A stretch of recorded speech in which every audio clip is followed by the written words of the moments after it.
Hello, good morning. So today we're going to talk about very interesting topic about the idea of organization behavior, the behavior sciences, how company operates, how the company should look like, the structure of the organization, because many companies, when they don't have a strong fundamental establishment, it shows that there's a problem with the company, meaning that there are high turnover, and we need to investigate why there is a high turnover.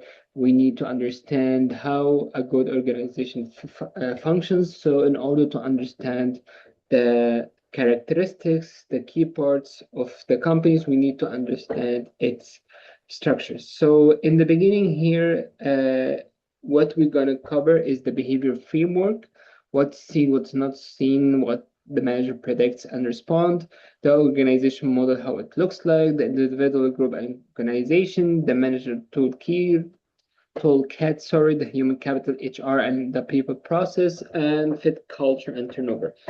So for the behavior is a phenomenon, it's the act of representing or reflecting the person's now individual tasks nowadays.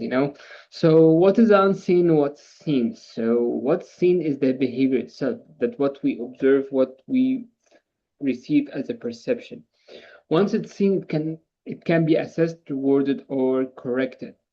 This is what most managers only ever got to react to, but what's unseen is cognition, perception, personality, all happening inside the person, what he thinks about inside. So the whole set of internal process plays out before anything ever shows. And this is what managers can never fully observe or measure directly. The most important thing is to manage what is unseen. So predicting behavior, a manager's real job. The manager needs to predict the behavior in his employees. Is it a positive behavior or negative behavior, so that he can deal with the problem if the problem exists? So the job isn't controlling behavior directly, it's predicting it by reading the internal process underneath. Predict behavior is positive, support, encourage it, that benefits person, organization pose. But what if it was negative?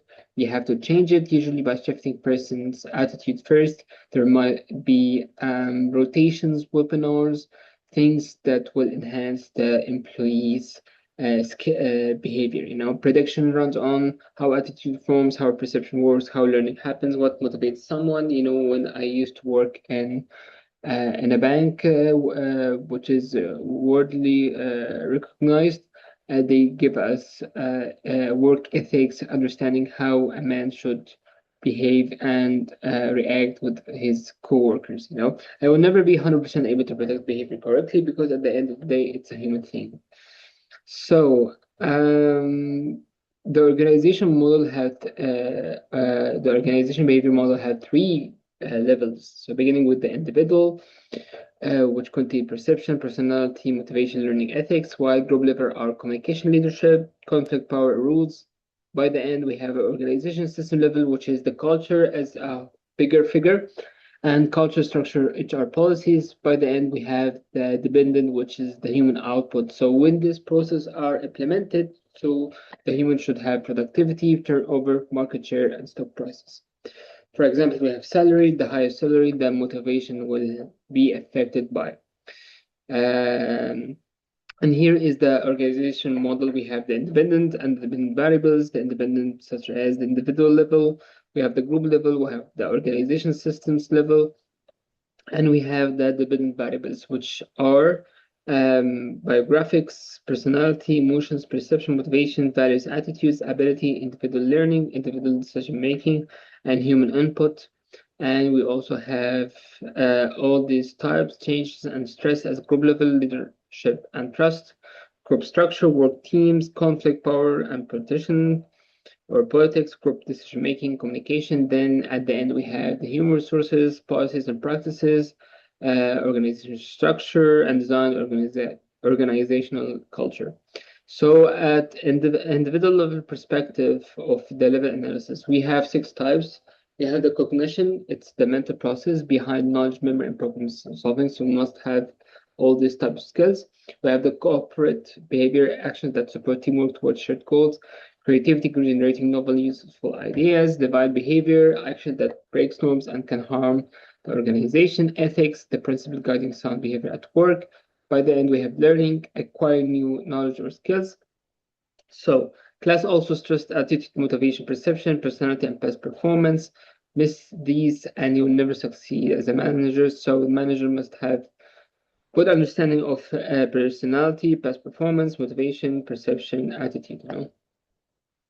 We have the group level of analysis, cohesion, how attracted members are to each other and to stay in the group.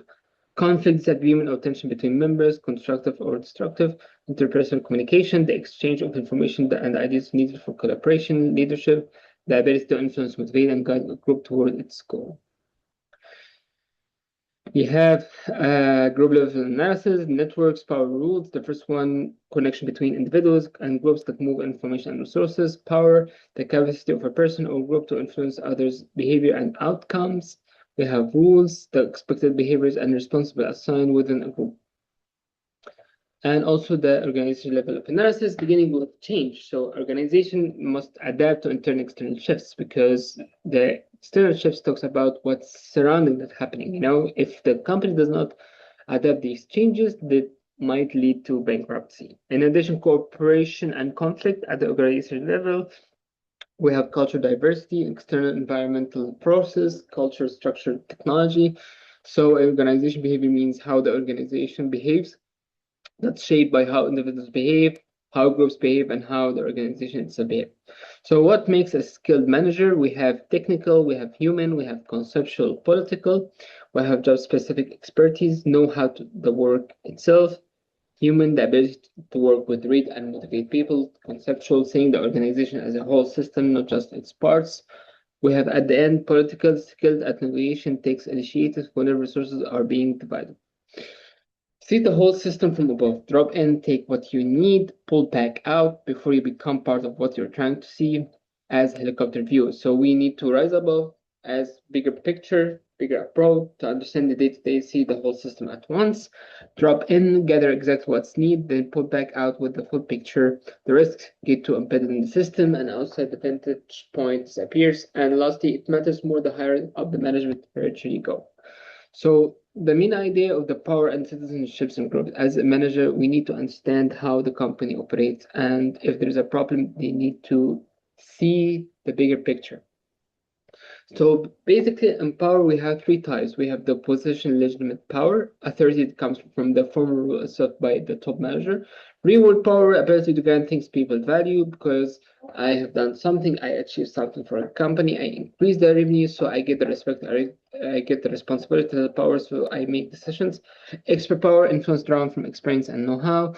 Organization decision behavior, discretionary behavior going beyond what the job formally requires. Not part of the formal appraisal that isn't rewarded directly, but actually what makes teams organization actually work well. We have human capital faces human resources to understand what's the difference. We have use interchangeable in everyday practice, and that's usually fine. Advanced level, the distinction is worth using deliberately. Then we have to differentiate between of them, beginning with the human resources. The process side, how people are managed, designed, recruited, developed, and moved through the organization. And we have the human capital. Human capital, the value side, the knowledge, ability, judgment that actually live inside people.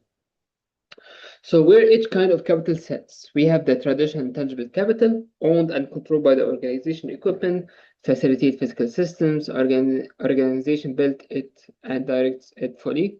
We have intellectual capital, organizational structural capital, system cultural structure, owned, controlled by the organization, and we have the human capital, lives in people's mind, not owned, only employed, a person can only choose to walk away. So in the HR, we have steps, and steps we need to understand, beginning with the job design. When the job is designed, we need to recruit. After the recruiting, we select, we train them, we appraise, and terminate. Terminate, it happens when we don't need the employee, or the employee will not gonna give a feedback or a positive productive outcome. So HR mostly manages the structural procedure side of employment relationship, the visible steps, bringing someone in, developing them, and if needed, moving them on. So we have the three T's handling underperformance. Either first number one is to train. Train, if does not work well, then we need to transfer him to another department. And if nothing happens, there is no positive outcome, then we terminate. So because it's very expensive here, it's very expensive to recruit someone new, and give him the salary. That's the reason. So person, job, and fit, and person, organization fit, person, job fit. The, do the person qualification match the job description, the task the role actually requires? Person, organization fit. Do the person values match the organization culture? Illustrating class what a candidate would turn down a role over a personal values conflict. If there is no fit at the job level or the organization level, there's a high chance the person quits. So we have the culture, generation turnover. We have Japan, tradition of lifetime employment, show off for life loyalty, and tenure run deep. We still going on for the end. But in American culture, it changes from maybe an average 3 to 5 years. A culture of frequent change, people move on for the sake of moving on, not just better offer, use how often your generation now moves between organizations. So that's the different culture. Each culture have an impact on how employees behave in the work. So the job for life mindset is fading because due to the new generations, they want to change and have a better future. Generation and culture mismatches feed straight back into person job and person organization fit and into turnover. So to recap, behavior is a visible tip of mostly unseen of set of internal process. We need to understand the reaction inside so we can fix it and we have a better outcome. Predicting it is the manager's core skill. We have the individual, group, and organization levels. Each feed into outputs like turnover, productivity, and market share.